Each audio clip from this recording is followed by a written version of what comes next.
Good morning, students. Class 8, Subject English Reader, Lesson 2, The Drunken Stupor. Students, now we are going to start our remaining chapter, page number 33. He told such tall tales that not just the servant, but even family members started treating me with respect. Few gentlemen even started addressing me as sir. When I found myself alone with him, I asked Ishwari why he was spreading lies about me. मेरे बारे में ईश्वरी ने ऐसा बढ़ चढ़कर कहा। नौकर चाकर घर के सभी लोग सम्मान करने लगे। देहात के जमींदार लाखों का मुनाफा, मगर पुलिस कांस्टेबल को अफसर समझने वाला कोई महाशय तो मुझे हजूर हजूर कहने लगे। जब जरा एकांत हुआ तो मैंने ईश्वरी से कहा, this is the best strategy to be adopted with these donkeys as they will not speak properly with you. तुम बड़े शैतान हो यार, मेरी मिट्टी पलीद क्यों कर रहे हो। This is the best strategy, Ishwari ने spreading lies about me. This is the best strategy, Ishwari ने दृढ़ मुस्कान के साथ कहा।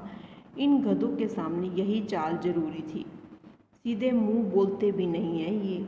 It was 10 AM and the days light had only reach the summit of the mountains, but Ishwari family believed in following all traditions, and so an early lunch was announced. We went to bath. I have always folded my own clothes, but they are here imitating Ishwari's way. I left them lying about. I was feeling embarrassed to fold my own clothes myself. We went for the mills. While in the hostel, we never gave a second thought that when entering the mess wearing shoes. But here it was binding to remove the shoes was the flat feet before sitting down the mills for mills. A servant was waiting with a pail of water. Ishwari extended his feet and the servant washed them. I followed Ishwari's example. The servant washed my feet too. My principal seems to have deserted me. इतने में 10 बज गए। पुरानी सभ्यता के लोग थे। नई रोशनी अभी केवल पहाड़ की चोटी तक पहुंची थी। अंदर से भोजन का बुलावा आया, खाने का बुलावा आया। हम जो है बाथरूम में नहाने लग गए।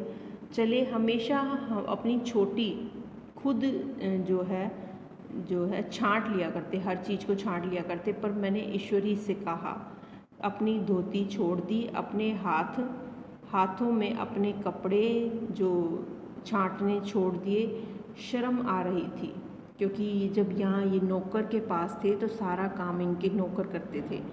इन्होंने क्या किया, जो अपने स्नान के लिए जो सुबह सुबह कपड़े छांटना और जो हर काम खुद करते थे वो अब इन्होंने छोड़ दिया। छांटने के लिए शर्म आ रही थी। अंदर भोजन करने चले गए। पाँव धोना आवश्यक था।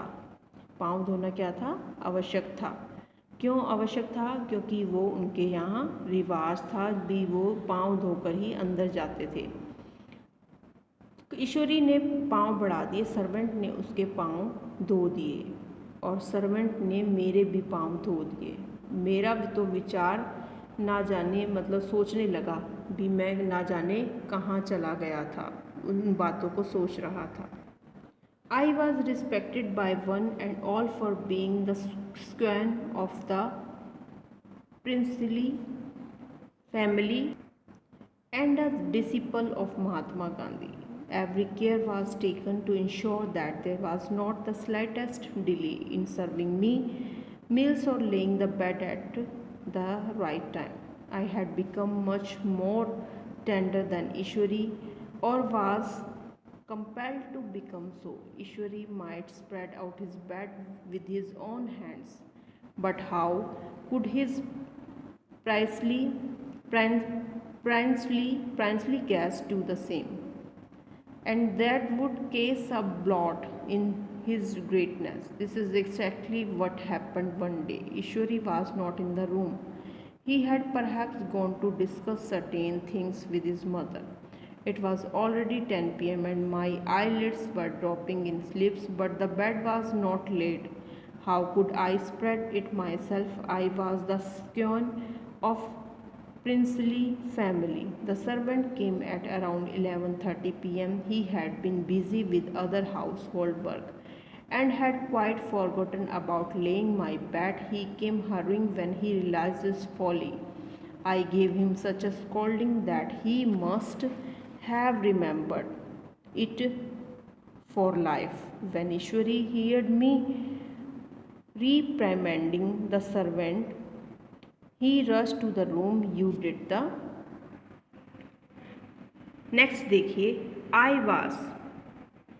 अब क्या हो गया था, मैं महात्मा गांधी जो था, महात्मा गांधी का जो चेला मशहूर था, हर कोई पूरी खातिरदारी कर रहा था।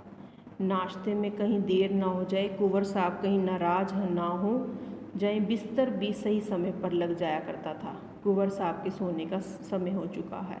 मैं ईश्वरी से भी ज़्यादा नाजुक दिमाग बन गया था, पर बनने पर मजबूर किया गया। ईश्वरी अपने हाथ से बिस्तर बिछा ले, लेकिन कुंवर मेहमान अपने हाथों से बिस्तर नहीं बिछा सकते थे। मुझे किसी भी चीज़ को मैं कुछ भी कर नहीं सकता था, सबकी नज़रों में अच्छा नहीं लगेगा। दिस इज़ एग्जैक्टली जो एक दिन की बात थी कि सचमुच जो वही बात हो गई। ईश्वरी कमरे में नहीं था, वो कमरे में नहीं था। शायद अपनी माता से बातचीत करने में देरी हो गई। 10 बज के मेरी आंखें नींद से जो थी झपक रही थी, नींद आ रही थी, मगर बिस्तर कैसे लगाऊं? कुंवर जो ठहरा। रात के जो 11:30 बज चुके थे। सर्वेंट आया, घर के काम में बिजी था, मेरा बिस्तर लगाना भूल गया। सुध ही नहीं रही। अब जब याद आया तो भागा बिस्तर लगाने। मैंने ऐसी डांट लगाई, उसको ऐसी डांट लगाई कि उसने भी याद किया होगा। ईश्वरी मेरी डांट सुनकर बाहर आया और बोला होगा कि तुम अच्छा किया, सब हरामखोर इसी